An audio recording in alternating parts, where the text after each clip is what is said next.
वैसे भाई फिल्म हो ड्रामा हो अनप्रिडिक्टेबिलिटी एक बुनियादी आंसर होता है उसका।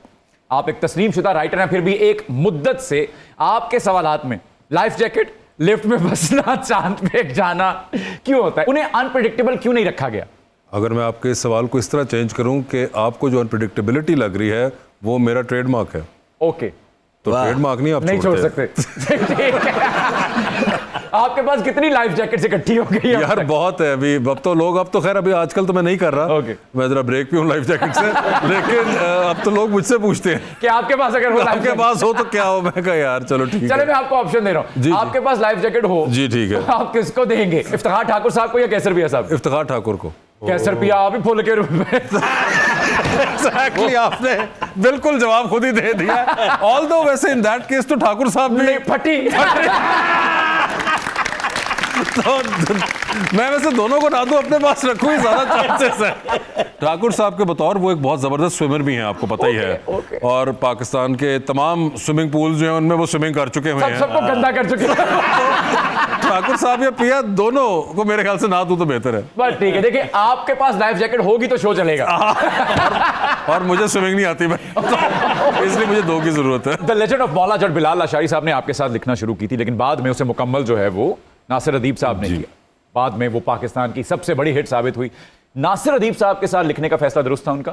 बिल्कुल दुरुस्त था। आप देखें रिजल्ट से साफ जाहिर है। आगाज आपने किया उसका? एक्चुअली वो यार 7 साल पहले था और फिर उस वक्त प्रोड्यूसर भी कोई और था, वो प्रोड्यूसर भी नहीं रहा और फिर वो पूरी चेंज हुई। एंड देन आई थिंक 2 साल बीच में वो बिल्कुल बिलाल अकेला करता रहा था। देन उसके बाद फिर नासिर अदीब साहब आए, मगर by the end of it I think Nasir Adeeb साहब जिन्होंने ओरिजिनल लिखी थी उनके साथ दोबारा लिखी और रिजल्ट ने साबित कर दिया कि फैसला बिल्कुल दुरुस्त था। वासिफ भाई वैसे आपके कलम में वो ऑप्शंस हैं, वो इंटेंसिटी है कि जो the legend of Maula Jatt के डायलॉग्स में दरकार थी, यू नो मौलिया मैं तेरी पक्की पक्की मशूका टाइप के, मौलाना मौलाना मारे या वो नवा आया सोनिया। मगर खैर वो आई थिंक मैंने तो कभी एक चीज ट्राई नहीं की, तो I can't answer for that. मगर जो उस फिल्म की रिक्वायर्ड थी वो आई थिंक पहले भी नासिर साहब ने क्रिएट की थी और जब उन्होंने दोबारा क्रिएट की तो hats off to him. And of course this one जिसमें बिलाल अशारी का जो कंट्रीब्यूशन है, बहुत कम लोग ये जानते हैं कि जो इस फिल्म का स्क्रीन प्ले है वो सारा बिलाल अशारी ने ही किया हुआ था। तो आई थिंक वो दोनों का कॉम्बिनेशन बहुत ज़बरदस्त रहा। वासे जानी, हमारी बड़ी ख्वाहिश थी कि लेजेंड ऑफ मौला जट में माखे का किरदार हम करते। माँ कसम, हम बिच्छुओं का डंग ऐसे निकालते जैसे 9 मई के बाद पीटीआई का निकला है। लीचर कुमार मेरा मतलब है लेजेंड कुमार, तुम माखे जट का रोल नहीं कर सकते, फिर तुम्हें सिर्फ बिच्छू का रोल सूट करेगा, और वो भी वो जिसका डंग सफेद हो चुका हो। ऐसे बुजुर्ग बिच्छू का जब जहर खत्म हो जाता है तो गालियां दे के गुजारा करता है। वैसे आपसे एक बात कहूं मैं, प्लीज।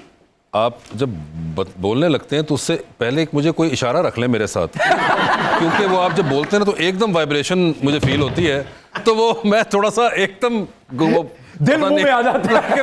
मैं 2-3 बार मैंने लाइटें भी देखी ऊपर के, खुदा ना खास्ता कहीं कोई शायद मुझे फील हो रही है या लोग भी कोई, मगर वैसे ही एक वो इशारा रख लेते हैं ना आपस में। अच्छा साहब, आप ऐसे ही इफेंड हो रहे हैं, ये मेरा क्रिएटिव टेम्परेचर है। वाह वाह वाह, मेरी भावे शुगर थल्ले आ जाए। तेरा टेम्पर ऊपर रहे।